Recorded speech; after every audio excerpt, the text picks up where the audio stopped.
युतीची घोषणा होतीये। तुम्ही हा व्हिडिओ पाहत असाल तेव्हा ती झालेली सुद्धा असेल। दोन ठाकरे एकत्र आले, ठाकरे ब्रँड एक झाला, दोघा भावांचं जागा वाटप ठरलं, अशा बातम्या तुमच्यापर्यंत पोहोचत असतील।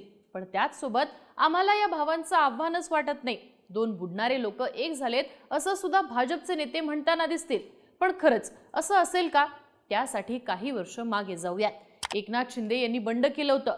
लोकसभेची पहिलीच निवडणूक होती आणि शिवसेनेचा मतदार सुद्धा एकनाथ शिंदे यांच्या सोबत आलाय का हे भाजप चाचपडून पाहत होती।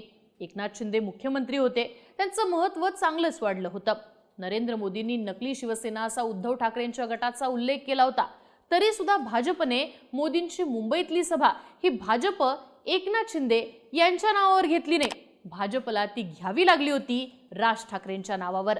बिनशर्त पाठिंबा दिल्यानं राज ठाकरे टीकेचे धनी झाले होते खरे, तरी सुद्धा भाजपला शिवसेना, मुंबई आणि मराठी माणूस आपल्याकडे खेचून घेण्यासाठी अखेर एक ठाकरेच लागले होते।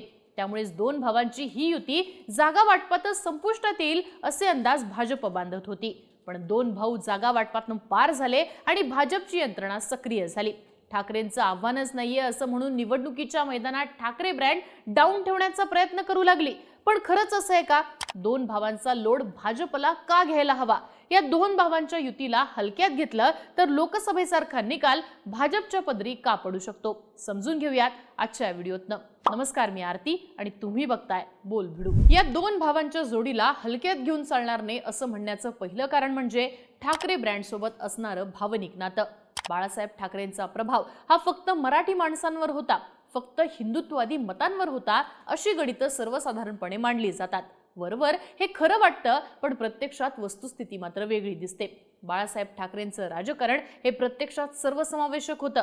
आज मराठी माणसांची टक्केवारी सांगून किती टक्के मराठी मुंबईत उरलेला आहे, त्यापैकी किती मराठी मतं शिवसेनेला मिळतील असा प्रतिवाद ठाकरे ब्रँड किती महत्त्वाचा ठरणार यासाठी दिला जातो। पण याच टक्केवारीचा विचार करायचा तर एक हाती इतका काळ फक्त मराठी माणसांच्या जोरावर शिवसेनेला सत्तेत राहता आलं नसतं।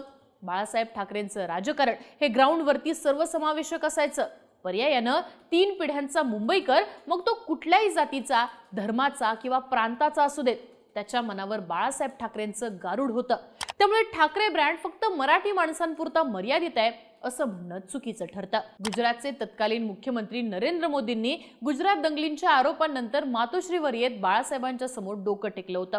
सांगायचा मुद्दा इतकाच आहे की इतर राज्यातल्या मुख्यमंत्र्यांना आपल्या हिंदुत्ववादी भूमिकेसाठी बाळासाहेबांच्या व्हॅलिडेशनची गरज भासली होती।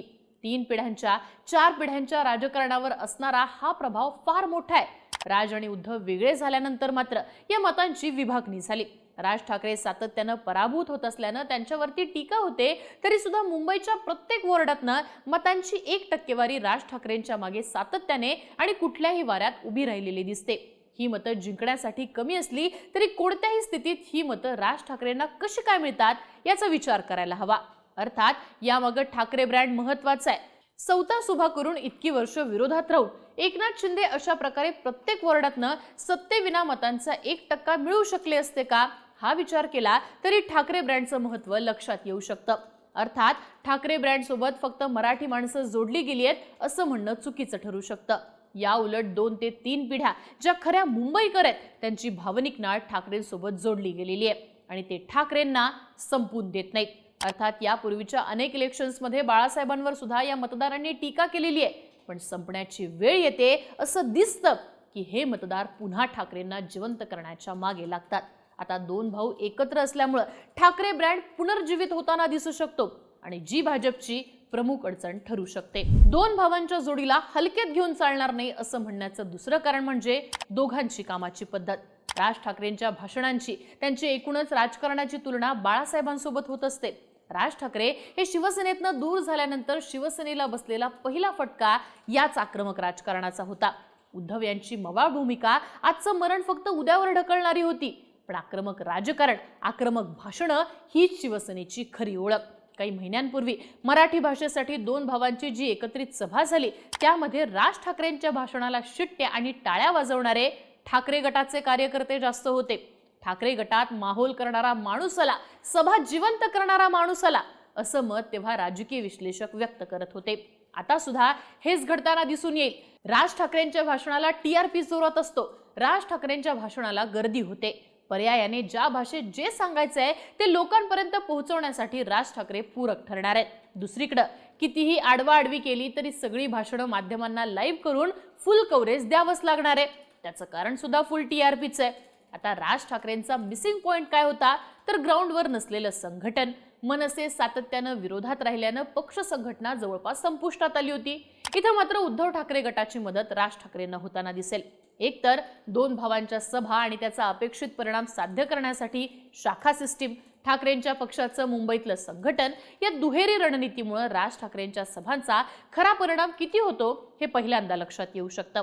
अर्थात ज्याप्रमाणे जागा वाटपात दोन भावांनी इगो बाजूला ठेवलाय त्याचप्रमाणे राज ठाकरे मोठ्या क्राऊडला पुल करण्यासाठी आणि उद्धव ठाकरे संघटनात्मक जुळणी करण्यासाठी काम करायला लागले तर भाजपची खऱ्या अर्थाने दाणादाण उडू शकते।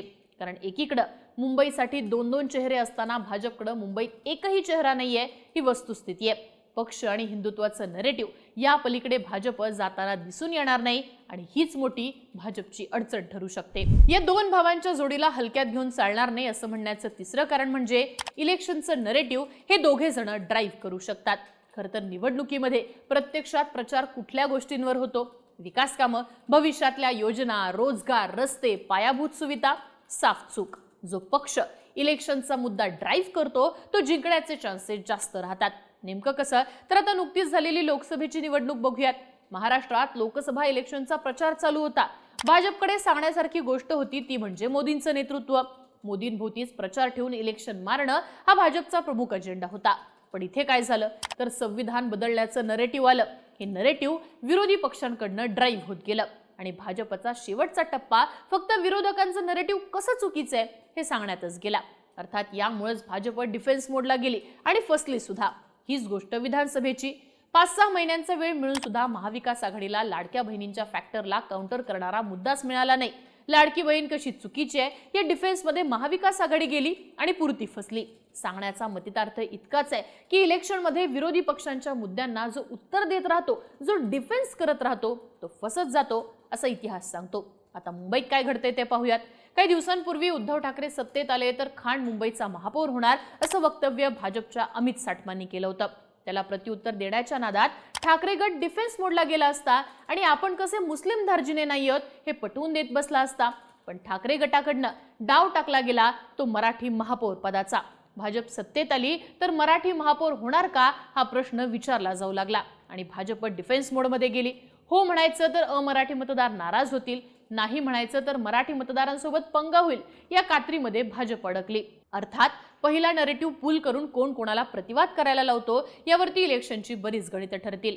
ठाकरेंना मुस्लिम धार्जिण्या राजकारणात अडकवायचं धोरण भाजपने स्वीकारलंय, पण त्याच वेळी भाजप नेत्यांचे आणि मुस्लिम समाजाचे संबंध, आशिष शेलार यांचं मला आशिष कुरेशी म्हणा अशा आशयाचं वक्तव्य भाजपला अडचणीचं ठरणार आहे। थोडक्यात भाजपच्या हिंदुत्वाचा फास राज आणि उद्धव ठाकरे भाजपच्याच गळ्यात अडकवून मराठीचं राजकारण मोठं करू शकतात आणि हीच गोष्ट भाजपला डिफेन्स मोडला घेऊन जाऊ शकते।